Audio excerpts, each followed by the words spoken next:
Hey people, how's it going? This is Christian. I'm going to explain to you how to land a social media manager position without a college degree or any type of experience previously in the field. This applies to landing other jobs in social media. I mean, other jobs in digital marketing as a whole. But if you want to land a job in social media marketing in particular, I'm going to give you the breakdown and how you can apply it very, very quickly. So I'll start off and just kind of give a little bit of my story, and then hopefully that'll give you the catalyst for understanding what we need to do next in order to land those roles. So, really quick, I love social media. I love being a social media manager. I love all the ins and outs of it. It's something I've always wanted to do, but I didn't know quite how to do it or what to how to even go about it. And so this was the pandemic year. I think I was laid off work. I wasn't working. A friend of mine had a YouTube channel that he was running, a really, really big channel, had a really big Facebook. He was down in Atlanta, and he asked if I can come down there and help him, run this channel and do some things like that. And so we ran that channel and or those two channels, and those channels racked up millions and millions of views, and I learned a whole lot about social media and how things run and what makes things work. And so from that experience, I moved on to getting a job or tried to get a job. And going through that, I knew that I had all this experience. I knew how to make a video go viral. I was excited. I'm assuming that I was going to get paid top dollar. I was, I just knew that companies were going to be trying to snatch me up left and right. I was going to have multiple offers. And so I get out there and I start applying, and I don't hear anything back. And so as you can imagine, there was a lot of frustration and a lot of just unsurety on what's going on. Do I really know this stuff? Do I not know this stuff? And so through the process of going through, applying and not hearing back, I began to kind of uncover like what was really going on and what employers really wanted when it came to the marketplace. So one of the biggest misconceptions I had were that companies cared about going viral, and that's one of the ones where it's just not true. So companies, uh, they spend a lot of money on ads, and what that means is when you create content, you put it online, they can't reliably predict whether a video is going to get a million views or not, right? So because they can't reliably predict how many views the content posted online is going to get, they have to buy ads because ads you can guarantee the views based on the budget you put towards those ads. And so this is one of the many lessons I learned as I'm applying that, oh, okay, companies don't care about going viral.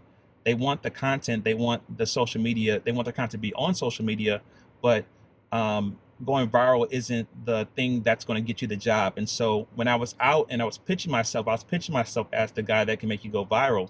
But in many cases, many places, that wasn't important to them.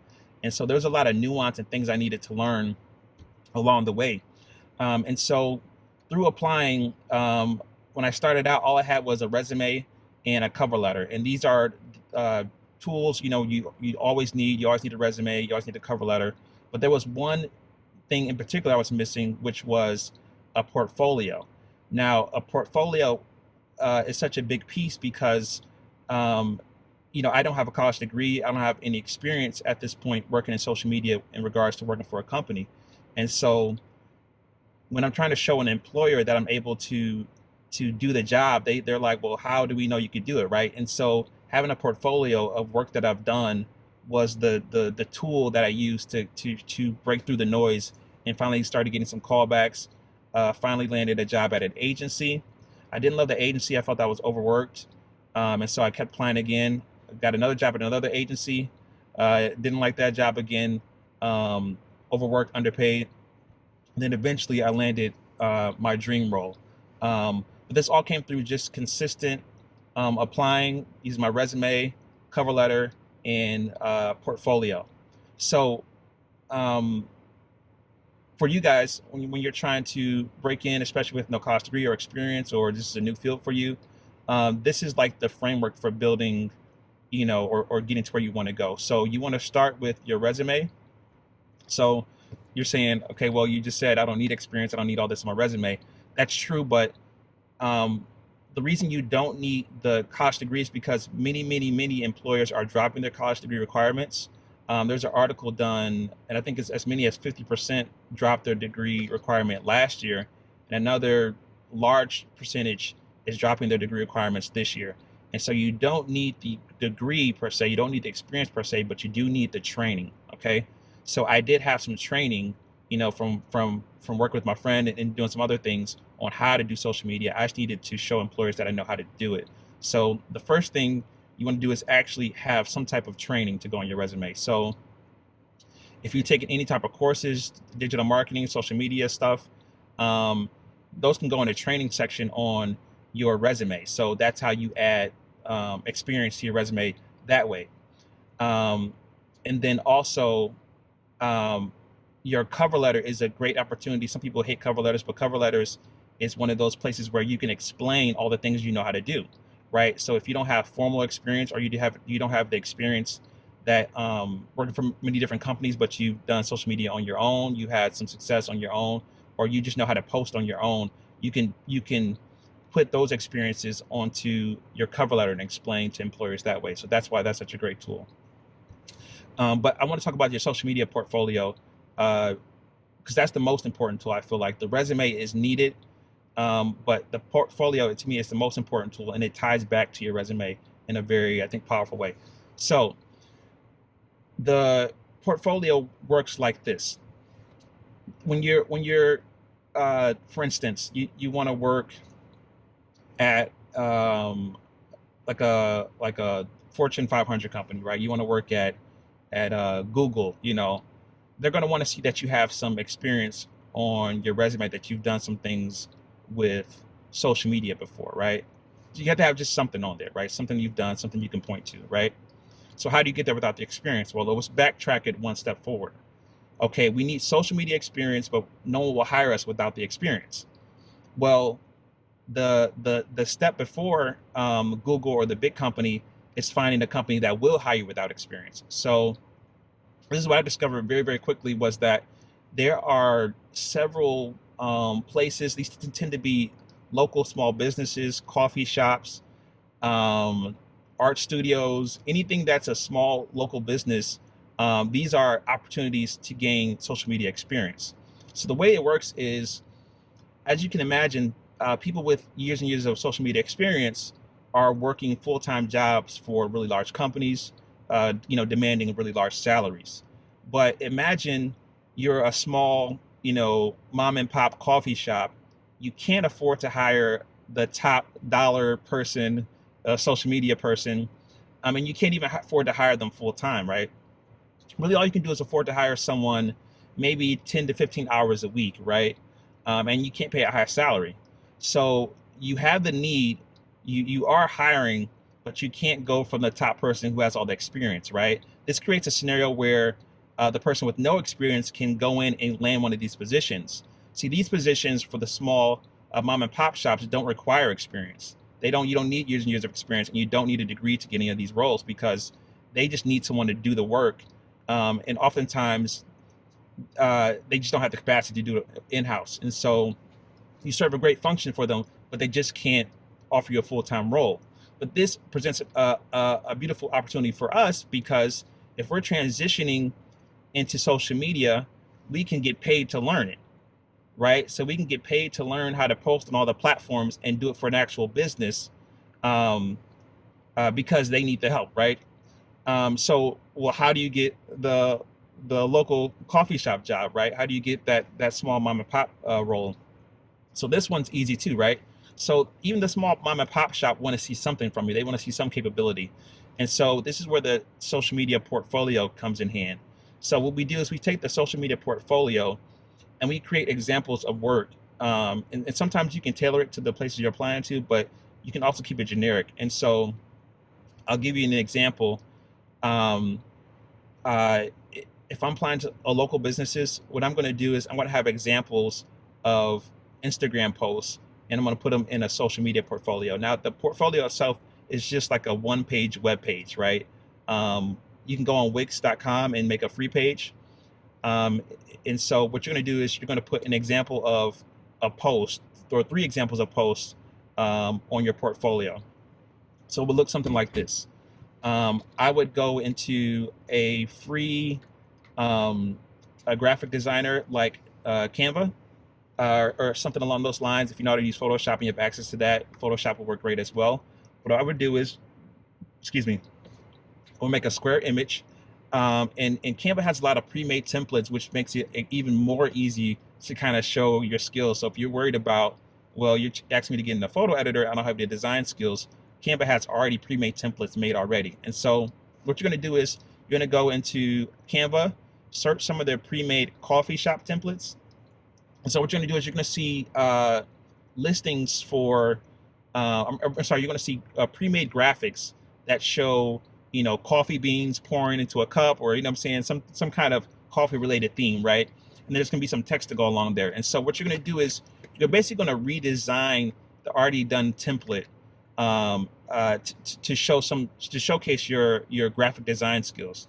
So what you're going to do from here is put in a fake name of a coffee shop, put in a fake website, um, and then you know from that point, you can adjust some of the elements. So if you like the color schemes, you can leave the color scheme as it is. But if you don't like the color scheme, change a few things, move the coffee bean image around a little bit. Go into the Canva; they have a bunch of icons and additional images. Find a little small coffee mug or coffee cup and add that to the image. And so you're gonna do all these little things to kind of tweak the image a little bit, right? Just to make it your own, just to have some sense of ownership over that template piece. But again, don't worry about getting carried away with changes. One sec. Don't worry about getting too intricate, because this is just an example piece we need to help us land a role. We can always get way more intricate and do more later down the line. So what you're gonna do is you're gonna add that image to your portfolio, your little web page. And then from there, all you're gonna do is add a caption. You're gonna say Instagram, you're gonna add a caption. It's gonna say, happy coffee day. This day, come in and get a free cup of coffee, 10% off, hashtag coffee lovers, right? You're gonna add some caption to it, right? So you have a post, which is an image, and a caption to go along with it, right? Now, you didn't do this post for a company, meaning no one hired you to do this. You just made examples of your work, or what you're capable of doing, to go in your portfolio, right? So you're going to do this 2 more times, right? So if I'm applying to a variety of different jobs, I might do a coffee shop, I might do an art shop, I might do like a local computer repair place, but I'll do three different images. Again, use Canva to assist you with the images, and then come up with 3 different captions to go along with those images, right? Okay, and this is going to become your portfolio. So you're going to take this portfolio, apply to these local mom and pop shops. You can find them, all of them that you need to find on Indeed. So you're going to know kind of what they are, because they all have the same pretty much criteria over and over again, right? They're going to be part time. They're going to be 5 to 10 hours a week, sometimes 10 to 20. It depends on the actual place, but very, very small time commitment. Um, and this is what you're going to apply to. So in the cover letter section or somewhere, you're going to include a link to your portfolio you just made, right? And this is what's going to prove to those local shop owners that you know what you're doing, that you're capable of taking on the assignment. And so I really want to add another point of clarity, though, because I think you could easily say, um, well, what if I can't do great work, or I can't do this, or I can't do that? I think it's important to understand that uh, these local shops don't really have high expectations, right? And so what you're trying to create is uh, a percentage difference more so than a numbers difference, right? Now, both are great, but you really want a percentage difference.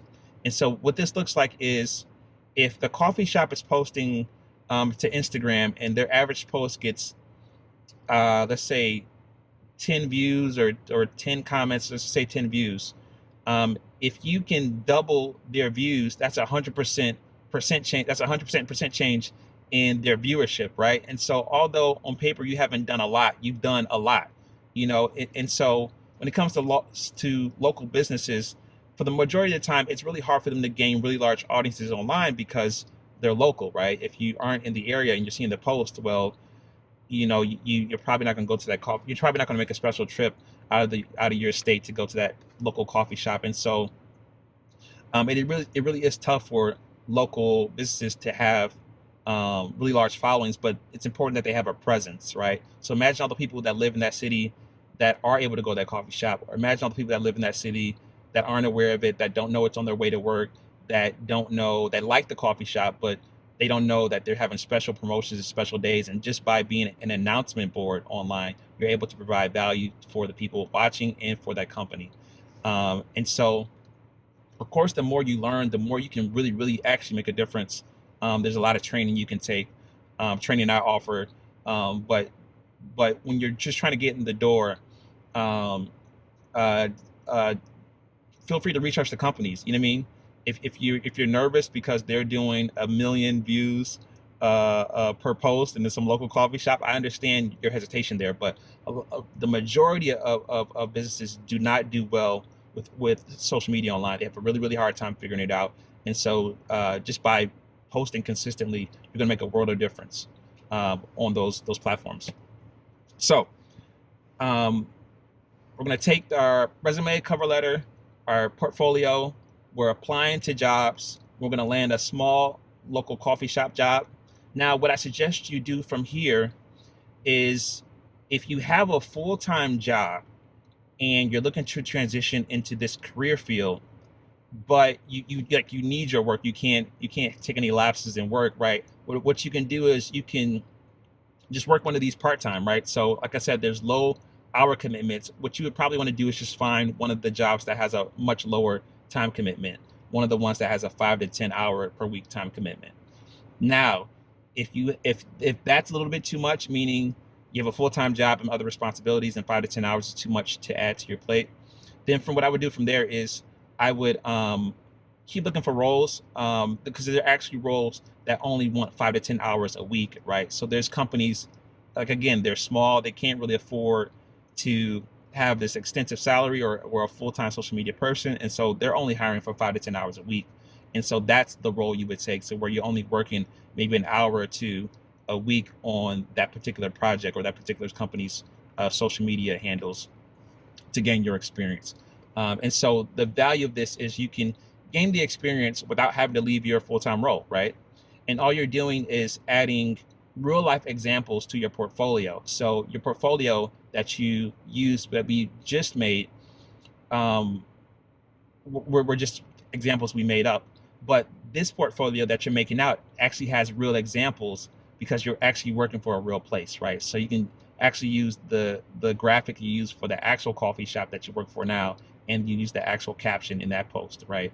And so that's how you take your portfolio from just examples you put in there to real life examples, right? And so from this point, you have a lot of options. You can work for several of these small little mom and pop shops just to get your experience. Again, you're getting paid. Pay may not be much, but you're getting real life experience that you add to your resume. So you're not only adding it to your portfolio, but you're adding to your resume. You're going to want to have some training in there. You're going to have a bunch of these mom and pop shops that you work for listed in your resume. I mean, anything else that you think would be helpful.